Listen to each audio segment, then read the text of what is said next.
پیارے اسلامی بھائیوں، میں نے قرآن مجید کی جو آیت پڑھی ہے تو اللہ رب العزت اس آیت میں جو ارشاد فرماتا ہے اس کا بالکل سیدھا سادہ ترجمہ یہ ہے کہ اللہ رب العزت نے یہ ارادہ فرمایا.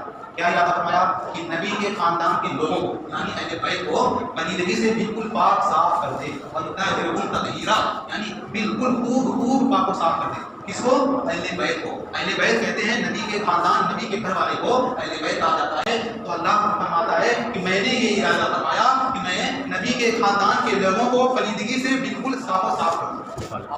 اور اس کے بعد خدمت تبلیغ کے موقع پر اللہ تعالیٰ نے ایک اور مقام پر ارشاد فرمایا قُل لَا أَسْأَلُكُمْ عَلَيْهِ أَجْرًا. قُل لَا أَسْأَلُكُمْ عَلَيْهِ أَجْرًا.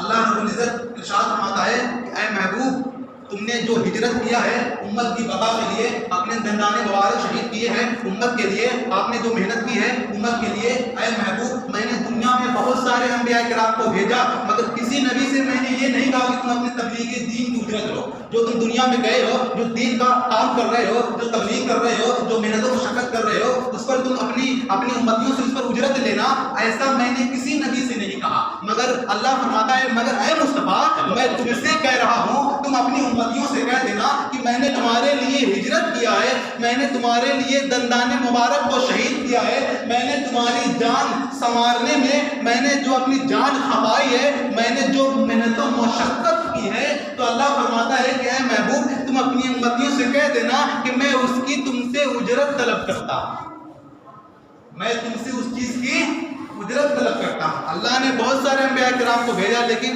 کسی انبیاء کرام سے یہ نہیں کہا کہ تم اجرت طلب کرنا. لیکن اللہ کے نبی سے اللہ نے فرمایا کہ تم اپنی امتیوں سے کہہ دینا کہ میں نے جو تبلیغ دین کرنے میں جو خدمت کی ہے میں اس کی اجرت طلب کرتا ہوں. پھر اللہ فرماتا ہے کہ جب تمہاری امت تم سے یہ پوچھے گی کہ ہم اس اجرت کو کیسے ادا کریں، ہم اس اجرت کو کیسے ادا کریں، تو اے محبوب تم فرما دینا ان المودۃ فی القربى، میرے اہل بیت سے محبت کرو، میرے گھر والوں سے محبت کرو، یہی میرے تبلیغ دین کی اجرت ہے. میرے پیارے اسلامی بھائیوں، اللہ رب العزت فرما رہا ہے کہ میرے اہل بیت سے محبت کرو، میرے نبی کے خاندان کے لوگوں سے محبت کرو. میں قرآن کی تفسیر بیان کر رہا ہوں اور جب قرآن کی یہ آیت نازل ہوئی تو سارے صحابہ کرام حضور کی بارگاہ میں حاضر ہو گئے اور عرض کرنے لگے یا رسول اللہ صلی اللہ تعالیٰ علیہ وسلم اہل بیت سے کون لوگ مراد ہیں، ہم کن سے محبت کریں؟ اللہ نے تو یہ فرما دیا کہ اہل بیت سے محبت کرو، اب اہل بیت سے کون لوگ مراد ہیں، کن سے محبت کرنے کو کہا جا رہا ہے؟ تو اللہ کے نبی سید عالم صلی اللہ تعالیٰ علیہ وسلم نے مولا کائنات مشکل کشا حضرت علی رضی اللہ تعالیٰ عنہ کو بلایا اور اس کے بعد خاتون جنت حضرت فاطمہ الزہرا رضی اللہ تعالیٰ عنہ کو بلایا اور اس کے بعد حضرت امام حسن اور حضرت امام حسین رضی اللہ تعالیٰ عنہ کو بلایا اور نبی کریم صلی اللہ تعالیٰ علیہ وسلم نے اپنی متنفس چادر میں، اپنی کملی چادر میں ان چاروں نفوس قدسیہ کو چھپا کر ارشاد فرمایا اے اللہ گواہ رہنا یہی میرے اہل بیت ہیں، یہی میرے پیارے اسلامی بھائیوں.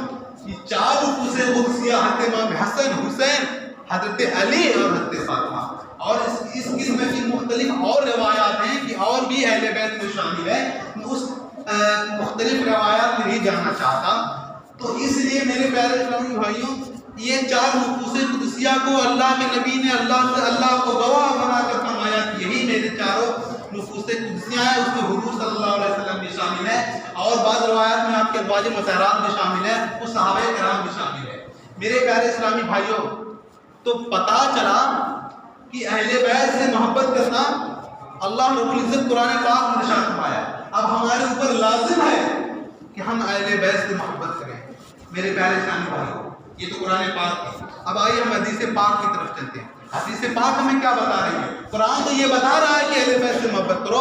اب آئیے قرآن حدیث شریف کی طرف چلتے ہیں. اللہ کے نبی صلی اللہ تعالیٰ علیہ وسلم اہل بیت کے بارے میں کیا ارشاد فرماتے ہیں؟ ایک مرتبہ مکہ اور مدینہ کے بیچ میں ایک بہت بڑا مجمع جمع ہوا. صحابہ کرام کا ہزارہ مجمع تھا. وہاں پر ممبر لگا، بہت سارے صحابہ کرام وہاں پر موجود تھے. اب اس ممبر پر اللہ کے نبی صلی اللہ تعالیٰ علیہ وسلم نے خطبہ دیا. اب وہ خطبہ کتنا امپورٹنٹ رہا ہوگا، وہ خطبہ کتنا اہم رہا ہوگا. اب بتائیے ہزارہ صحابہ کرام کی موجودگی میں اللہ کے نبی سیدنا صلی اللہ تعالیٰ علیہ وسلم نے جو خطبہ دیا تھا وہ کون سا خطبہ رہا ہوگا، کتنا اہم خطبہ رہا ہوگا، ہم لوگوں کے لیے کتنا سبق آموز وہ خطبہ رہا ہوگا۔ اب وہ خطبہ کون سا تھا، اللہ کے نبی نے اس خطبے میں کیا ارشاد فرمایا تھا اور اس میں ہم لوگوں کے لیے درس کیا تھا، آئیے وہ سنتے ہیں۔ اللہ کے نبی سید عالم صلی اللہ تعالیٰ علیہ وسلم نے اس خطبے میں ارشاد فرمایا کہ اے میرے صحابیوں، اے میرے امتیوں، میں تمہارے درمیان دو اہم چیز چھوڑ کر جا رہا ہوں، دو اہم چیز چھوڑ کر جا رہا ہوں، اور جن لوگوں نے ان دونوں چیزوں کو اپنے ہاتھ سے تھامے رکھا تو سمجھ لو گمراہی سے بچ گیا، اور جو لوگ ان دونوں چیزوں سے اگر اپنے دامن کو چھڑا لیا، اپنا ہاتھ اس کو چھڑا لیا تو سمجھ لو وہ گمراہی کی طرف چلا گیا، وہ حق کی راہ سے بھٹک گیا۔ میرے پیارے اسلامی بھائیوں، وہ دو چیز کون ہیں جن کے بارے میں اللہ کے نبی سید عالم صلی اللہ علیہ وسلم نے ارشاد فرمایا تھا؟ اولہما، ان میں سے پہلا کتاب اللہ ہے، اللہ کی کتاب یعنی قرآن مجید ہے۔ اگر اللہ کے نبی نے ارشاد فرمایا کہ جو قرآن کو اپنے دامن میں بسا کے رکھے گا اور قرآن کا دامن اپنے ہاتھ میں لے لے گا اور اس کو اپنے ہاتھ سے نہیں چھوڑے گا تو یہ قرآن اس کے لیے رشد و ہدایت ہے، قرآن اس کے لیے رہنمائی کرے گا، قرآن اس کو راہ حق سے بھٹکنے نہیں دے گا، وہ صراط مستقیم پر چلنے کا ایک ذریعہ ہوگا۔ جو قرآن کو اپنے ہاتھ سے تھامے رکھے گا تو بھٹک نہیں سکتا۔ تو میرے پیارے اسلامی بھائیوں، ایک تو کتاب اللہ ہوئی، قرآن پاک ہوئی، اور دوسرا کیا ہے تو آسان یہ ہوا۔ اللہ کے نبی صلی اللہ تعالیٰ علیہ وسلم نے دوسرا کیا بتایا؟ دوسرے کے بارے میں فرمایا کہ وہ اہل بیت ہی، میرے اہل بیت، اور جس نے میرے اہل بیت سے محبت رکھا وہ بھی ہدایت سے بچے گا، اور جو میرے اہل بیت سے دور رہا، میرے اہل بیت سے دوسرا رکھا، وہ بھی سمجھ لو کہ وہ گمراہی میں چلا گیا، راہ حق سے بھٹک گیا۔ میرے پیارے اسلامی بھائیوں، ایک یہاں پر غور کرنے کا مقام ہے۔ اللہ کے نبی صلی اللہ تعالیٰ علیہ وسلم نے اس حدیث پاک میں جب کتاب اللہ کا حکم فرمایا کہ کتاب اللہ کو اپنے ہاتھ سے پکڑنے رہنا، تو صرف ایک بار کہا کہ کتاب اللہ سے اپنا دامن مت چھڑا کے رکھنا، کتاب اللہ کو اپنے ہاتھ سے پکڑے رہنا۔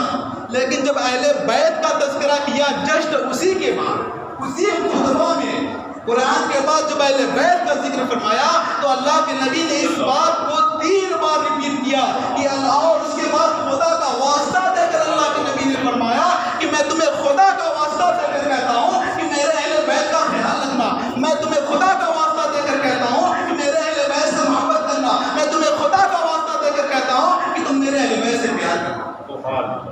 میرے پیارے اسلامی بھائیوں، اب یہاں غور کرنے کا مقام ہے کہ قرآن تو صرف ایک بار کہا، اہل بیت کے بارے میں 3 بار کہا، آخر ایسا کیوں؟ کیونکہ چشمان نبوت تو دیکھ رہی تھی کہ آنے والے زمانے میں ایسے خارجی اور رافضی پیدا ہوں گے جو قرآن کو تو مانیں گے، نماز روزہ تو رکھیں گے، اگرچہ ان کا عملاً تعلق ختم ہو جائے، نماز روزہ اگرچہ نہ پڑھیں، زکوٰۃ نہ دیں، لیکن ان پر قرآن کا اعتقاد ہوگا، قرآن پر ایمان ہوگا۔ لیکن ایسے کچھ خارجی رافضی آنے والے دور میں ہوں گے جو میرے اہل بیت سے بغض رکھیں گے، جو میرے اہل بیت سے دشمنی رکھیں گے۔ چشمان نبوت دیکھ رہی تھی، اللہ کے نبی سے صلی اللہ تعالیٰ علیہ وسلم کی نگاہ دیکھ رہی تھی، اس وجہ سے اللہ کے نبی صلی اللہ تعالیٰ علیہ وسلم نے 3 بار اس بات کو ریپیٹ فرما کر آنے والی امتیوں کو آگاہ فرما دیا۔ میرے پیارے اسلامی بھائیوں، اس حدیث پاک سے یہ پتہ چلا کہ قرآن اور اہل بیت ان دونوں کو اپنے ساتھ رکھنا ہے، ان دونوں میں سے کسی ایک کو بھی ہمیں جدا نہیں کرنا ہے۔ میرے پیارے اسلامی بھائیوں، تو پتہ چلا گمراہ کے دلدل میں وہی شخص پھنس جاتا ہے جو اہل بیت کا دامن چھوڑ دیتا ہے، جو کہ کتاب اللہ سے اپنا دامن چھڑا لیتا ہے، وہی گمراہ میں بھٹکتا ہے۔ تو میرے پیارے اسلامی بھائیوں، نہ قرآن اہل بیت سے جدا ہو سکتا ہے، نہ اہل بیت قرآن سے جدا ہو سکتے ہیں۔ اللہ کے نبی صلی اللہ علیہ وسلم نے ارشاد فرمایا کہ بروز قیامت قرآن اور اہل بیت حوض کوثر پہ مجھ سے ملاقات کریں گے۔ میرے پیارے اسلامی بھائیوں، نہ قرآن اہل بیت سے جدا ہو سکتا ہے، نہ اہل بیت قرآن سے جدا ہو سکتے ہیں۔ جو قرآن کی عظمت وہی اہل بیت کی عظمت، جو قرآن کی رفعت وہی اہل بیت کی رفعت، جو قرآن کی شان وہی اہل بیت کی شان، جو قرآن کا مرتبہ وہی اہل بیت کا مرتبہ، جو قرآن کا رتبہ وہی اہل بیت کا رتبہ۔ نہ قرآن اہل بیت سے جدا ہو سکتا ہے، نہ اہل بیت قرآن سے جدا ہو سکتے ہیں۔ جتنے طیب قرآن اتنے طیب اہل بیت، جتنا پاک قرآن اتنے پاک اہل بیت، جتنا نوری قرآن اتنے نوری اہل بیت، جتنا معزز قرآن اتنے معزز اہل بیت۔ نہ قرآن اہل بیت سے جدا ہو سکتا ہے، نہ اہل بیت قرآن سے جدا ہو سکتے ہیں، اس لیے کہ جو قرآن کی شان ہے وہی اہل بیت کی شان ہے، جو قرآن کی عظمت ہے وہی اہل بیت کی عظمت ہے۔ ان دونوں کے درمیان فرق کیا ہے؟ صرف ان دونوں کے درمیان فرق اتنا ہی ہے کہ قرآن کو چھونے کے لیے جسم کا پاک ہونا ضروری ہے، اور اہل بیت سے محبت کرنے کے لیے جسم کے خون کا پاک ہونا ضروری ہے۔ تو میرے پیارے اسلامی بھائیوں، پتہ لگا اہل بیت سے محبت کرنا ہم پر لازم ہے، واجب ہے اور ضروری ہے۔ اگر اس سے ہم اپنا دامن چھوڑا لیتے ہیں ہم رائے حق سے بھٹک سکتے ہیں۔ حدیث پاک ہمیں بتا رہی ہے، حضرت علی رضی اللہ تعالیٰ عنہ یہ بھی تو اہل بیت میں ہیں۔ تو میرے پیارے اسلامی بھائیوں اور صحابہ کرام فرماتے ہیں کہ جب ہم لوگ مکہ میں رہتے تھے تو اپنا کون ہے پرایا کون ہے یہ سمجھنا بڑا آسان تھا، کیونکہ ایک طرف ابو سفیان رہتا تھا دشمن، ایک طرف ہم لوگ رہتے تھے، ایک طرف ابو جہل رہتا تھا، ایک طرف ہم لوگ رہتے تھے، ایک طرف ابو لہب رہتا تھا، ایک طرف ہم لوگ رہتے تھے، ایک طرف عتبہ رہتا تھا، ایک طرف ہم لوگ رہتے تھے، ایک طرف شیبہ رہتا تھا، ایک طرف ہم لوگ رہتے تھے۔ تو پتہ چل جاتا تھا کہ اپنا کون ہے پرایا کون ہے۔ لیکن جب ہم لوگ مدینہ میں آئے تو یہ سمجھنا بڑا مشکل ہو گیا تھا کہ اپنا کون ہے اور پرایا کون ہے، وفادار کون ہے غدار کون ہے، کیونکہ تسبیح سب لوگ لے کر گھومتے تھے، اذان سب لوگ کرتے تھے، نماز سب پڑھتے تھے، لیکن اس میں کچھ ایسے تھے پتہ نہیں لگ پاتا تھا کہ اپنا کون ہے پرایا کون ہے۔ تو صحابہ فرماتے ہیں جب ہم لوگوں کو یہ پتہ کرنا ہوتا کہ اپنا کون ہے پرایا کون ہے تو ہم لوگ ذکر علی کرتے تھے، اور ذکر علی کرنے سے سامنے والا کا چہرہ اگر کھل جاتا تھا تو ہم سمجھ جاتے تھے کہ یہ مومن ہے۔ اگر ذکر علی کرنے سے سامنے والے کا چہرہ اگر بگڑ جاتا تھا تو ہم لوگ سمجھ جاتے تھے کہ پکا منافق ہے۔ تو میرے پیارے اسلامی بھائیوں، ان تمام باتوں سے حدیث پاک اور قرآن پاک دونوں چیز میں نے آپ حضرات کے سامنے پیش کی ہے۔ ان دونوں چیزوں سے ہمیں یہ پتہ چلتا ہے کہ قرآن کا بھی دامن ہاتھ سے چھوڑنے نہ پائے اور اہل بیت کا بھی دامن ہاتھ سے چھوڑنے نہ پائے۔ ان دونوں پر ہمیں عمل کرنا ضروری ہے۔